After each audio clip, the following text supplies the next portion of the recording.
Hey everyone, Harry here to talk about a slew of rulings that Judge Merchant has made in the Stormy Daniels, let's call it election interference trial, because that really is what it is. It's hush money used to quiet someone so that the voters don't learn. And that might have affected the election.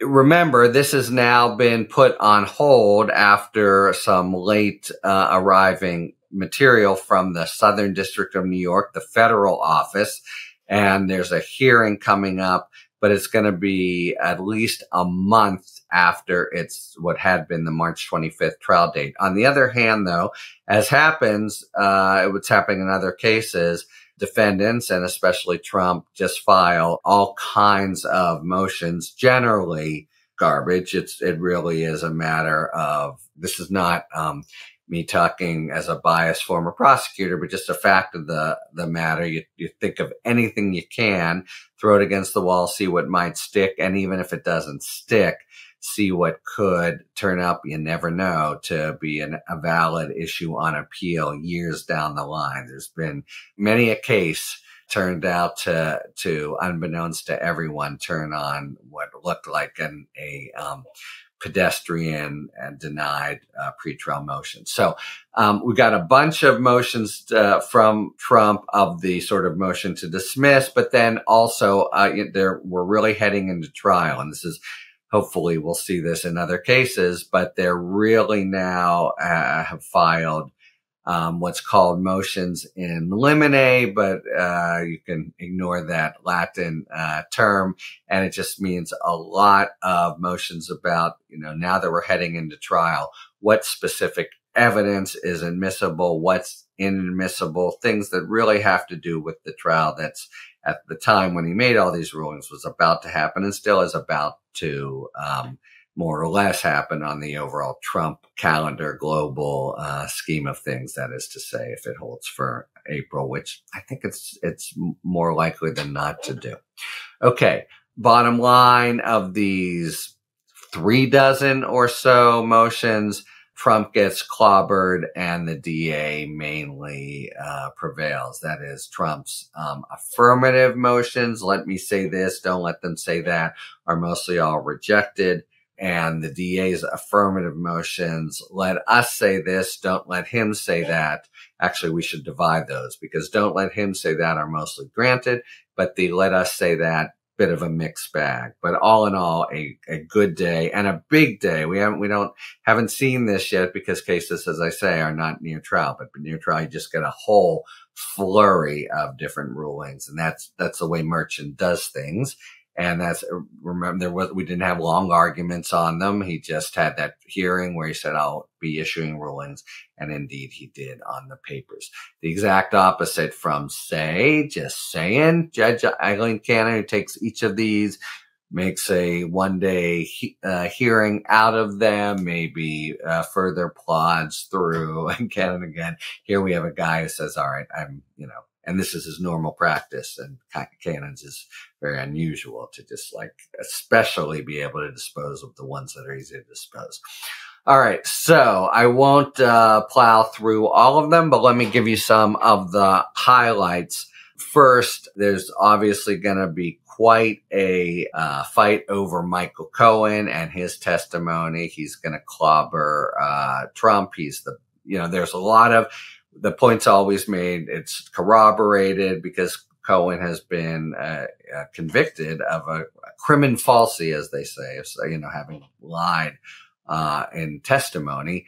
So for that reason, Trump says you can't let him testify. Stupid motion. Of course you can let him testify. People who have problems in their record with whether they're testified truthfully testify all the time.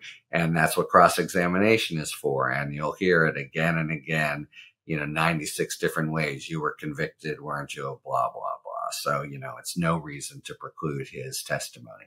That was an easy one that we could have expected. Now, there's a few where Trump is saying, please don't let him bring in other kinds of facts that aren't part of the four corners of this payment of hush money and papering over with false characterizations.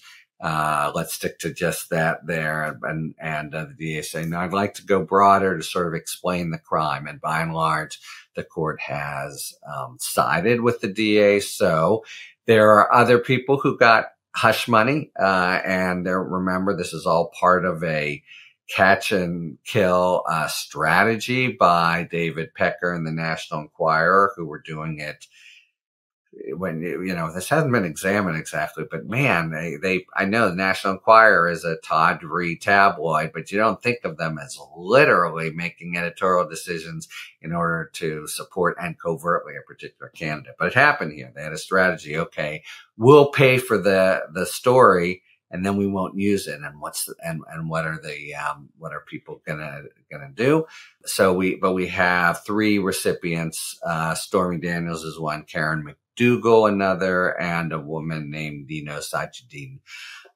Okay. And that, he said, don't let that come in. And the court is going to let it come in. And that's not even as another bad act, which is a different area of law. I'll get to in a moment, but just as setting up this very crime, the idea will be, he had a catch and kill scheme. So it's coming in along those lines. And here you're going to see if it happens, an issue on appeal, I think. But Merchant has ruled they can introduce the Access Hollywood tape. So remember, that's where, that what he tries to dismiss as locker room talk, that's crowing in an interview to Billy Bush, that, when you're a star, you can do anything you want and abuse women and the like.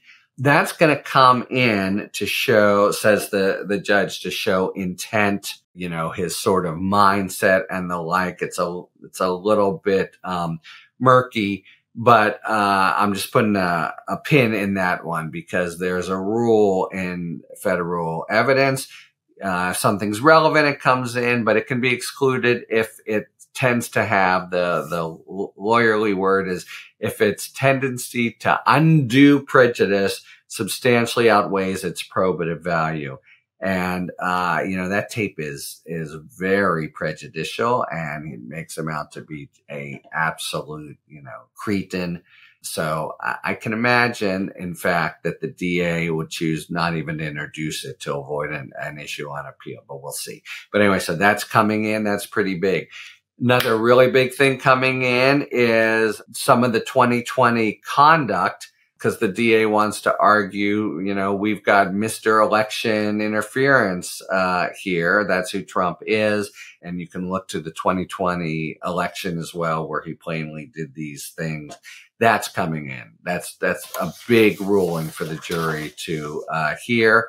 Those are the main ones that Trump tried to keep out, and he basically lost. And he lost kind of everything. But the things to look for when it actually gets to trial are Access Hollywood, 2020, and the three victims, including Karen McDougal.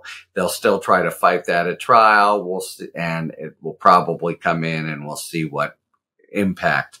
We'll try to gauge how it affects the jury. But to me, all three of those pieces are really pretty incendiary, and really, show him to be more likely than not make him seem guilty for doing this act, that is covering up the payments to Stormy Daniels because of the election, as opposed to the possible, I don't even know he's going to do it, because axiom number one, Donald Trump can't testify, but somewhere he's going to try to offer the defense that it was just to, shield Melania from the trauma of the discovery of the affair, etc. So a lot of stuff coming in. Those will be some of the sort of biggest kind of electrifying days in trial. Okay. The DA now says, I want to be able to use certain things or keep him from doing them. One of them, he wants, as Trump, to put on not a so-called, he's an election law expert from a law school in Ohio. And basically he wants him to try to proffer view of election law that would give Trump a clean bill of health for not disclosing things as campaign contributions, because that's essentially what this money is. Right? If it's not hush money to pay off, to keep them quiet. It's for his campaign. And that goes into possible violations of federal election law. Remember, that matters in this tricky part of the case where it's charged as a misdemeanor, but you need another crime to elevate it to a felony. The DA is going to argue potentially about that the other crime has to do with election law. Trump wants to bring his expert, and the court agreed that you can't have him essentially say what Trump did was right as he's not a fact witness. He can only talk generally about the FEC, but the judge will monitor it carefully. And he's not the guy he's not permitted. Doesn't have the authority as a witness to talk about the specific opinions that Trump might have been relying on and giving them a sort of thumbs up. Okay. Also, he can't try to put the government on trial, which is what he always wants to do. Can't mention the Federal Election Commission, can't mention the DOJ, et cetera. Can't also try to argue selective prosecution to the jury. That's done. There's a very narrow channel for arguing it, and it's not something that you serve up to the jury. And then maybe most important, and we've seen he's going to try to get away with this somehow, but he cannot argue advice of counsel. He can't make the showing. He hasn't waived all the attorney-client communications. And he hasn't come close to showing that, he relied in good faith, et cetera. But watch him. He's going to try a trial to sort of sneak in references to lawyers being around to at least give rise to surmises in the jury. Oh, well, if there were lawyers there, he must have thought it was legal, that kind of thing. So that's the final, that's the last ruling I want to talk to you about, but there are a few places in the rulings where Merchant makes clear he's going to monitor it carefully at trial. He's not going to let people get away with violating, and he's going to be very quick on the uptake. That's, I think, the important lesson that we got in the previous trials. Trump will try to sneak stuff in, and you really want to have these clear ground rules in advance, which is exactly what Merchant has done. So it's not a question of trying to figure it out on the spur of the moment, but be able to say, look, I already ruled you're not allowed to talk about this. So when the first motion, and who was there, Mr. So-and-so? Was there a lawyer in the room? Objection, Your Honor. Sustained counsel approach. I told you guys already, you can't talk about lawyers being there to make the point. What is your point, Mr. Sauer? To really try to nip it in the bud repeatedly, because, he'll otherwise try to sneak it in. Okay. So that's the kind of overweening theme that comes also out from a whole flurry of pretrial motions that go 90% for the DA, and that permit some pretty incendiary evidence about Trump's other victims, about the Access Hollywood tape, about 2020 election. Those are going to be big and really noteworthy trial days when they come up. And then my little asterisk, will the DA actually chance the appellate issue by offering up the Access Hollywood tape? Okay, so there you have it. A pretty good day for the DA, pretty bad day for Donald Trump, and most importantly, ground rules set. So the judge, who's vigilant and pretty hard-nosed, will be in a position to immediately shut stuff down when Trump tries tricks, as he surely will at trial. Talk to you later. Thanks for tuning in. If you enjoyed this video and other Talking Feds content, please take a second to like and subscribe. Talk to you later.